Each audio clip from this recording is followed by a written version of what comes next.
Est-ce que tu as déjà entendu parler du drawing, également appelé the drawing maneuver? Cette méthode consiste à ramener son nombril le plus proche possible de sa colonne vertébrale. Elle a été énormément popularisée par Joseph Pilates, créateur du Pilates. Cette méthode permettrait soi-disant de stabiliser la colonne vertébrale en augmentant la pression intra-abdominale et en recrutant ainsi les muscles les plus profonds de ta sangle abdominale, aka the core muscles. Dans l'industrie du fitness, on a adopté cette méthode et on l'a conseillée un peu partout. Malheureusement, cette histoire d'augmenter la pression intra-abdominale avec du drawing, c'est des conneries. Je les vois déjà venir. Certains diront, mais ça active les transverses. Et alors, crier et sursauter durant un film d'horreur, ça active également le transverse. En soi, cet argument, il veut rien dire. Ramener son nombril vers l'intérieur, au contraire, ça réduit la pression intra-abdominale. Prenons l'exemple d'une canette, la canette vide représentant le drawing. Il n'y a aucune pression qui maintient la structure. N'importe quelle force externe peut l'écraser.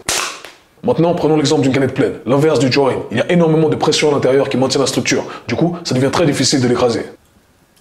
N'importe quel lifter connaît ce principe. Lorsqu'on lève une grosse charge, on prend une grande respiration, on cherche l'expansion, c'est ce qui nous permet de stabiliser la colonne vertébrale. Donc à l'inverse du drawing, si tu veux stabiliser ta colonne vertébrale et créer un maximum de pression intra-abdominale, il faut chercher à remplir le tout avec un maximum d'air afin de chercher cette expansion et avoir l'effet canette pleine. Encore un autre mythe qu'on vient de démonter.